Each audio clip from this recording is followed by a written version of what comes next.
بسم اللہ الرحمن الرحیم۔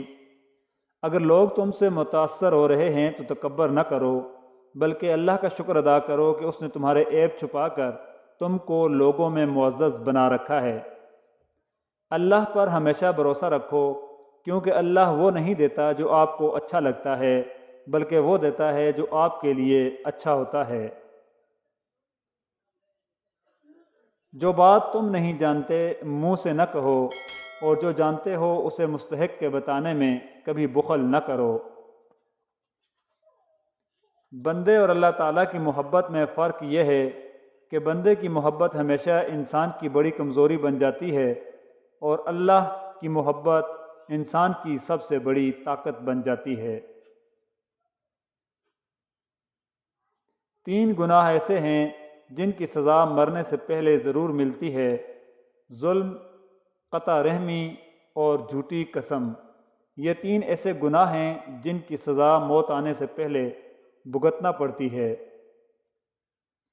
انسان کی انسانیت تب ختم ہو جاتی ہے جب اسے دوسروں کے دکھوں پر ہنسی آنے لگے۔ کسی شخص سے کوئی توقع مت رکھو، تم کبھی بھی مایوس نہیں ہوگے۔ دل بڑا کرو، باتیں تو ہر کوئی بڑی بڑی کرتا ہے۔ بغیر لباس آئے تھے اس جہاں میں، بس ایک کفن کی خاطر اتنا سفر کرنا پڑا۔ جب آپ نہ خوش ہوتے ہیں، ناراض اور ناساز ہوتے ہیں، ہر شے دھندلی پڑ جاتی ہے۔ نہ باہر کا حسن نظر آتا ہے، نہ اندر کا۔ آوازیں مدھم پڑ جاتی ہیں، خوشبوئیں ماند ہو جاتی ہیں۔ برداشت کے ساتھ حالات ضرور بدل جائیں گے، بس ذرا اندر ہی اندر مسکرانے کی ضرورت ہے۔ یہ ایک راز ہے جو اسکول، یونیورسٹی اور دیگر اداروں میں نہیں سکھایا جاتا۔ حسد کرنے والے کے لیے بد دعا کی ضرورت نہیں، وہ تو پہلے ہی حسد کی آگ میں جل رہا ہوتا ہے۔ اگر انسان کو گناہ سے شرمندگی نہیں تو توبہ سے کیا شرمندگی؟ توبہ کا خیال خوش قسمتی ہے، کیونکہ جو گناہ کو گناہ نہ سمجھے وہ بد قسمت ہے۔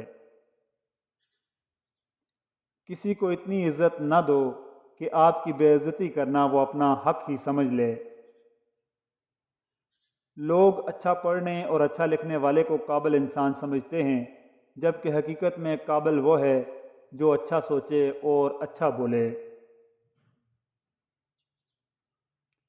بیٹیاں سب کے مقدر میں کہاں ہوتی ہیں، گھر خدا کو جو پسند آئے وہاں ہوتی ہیں۔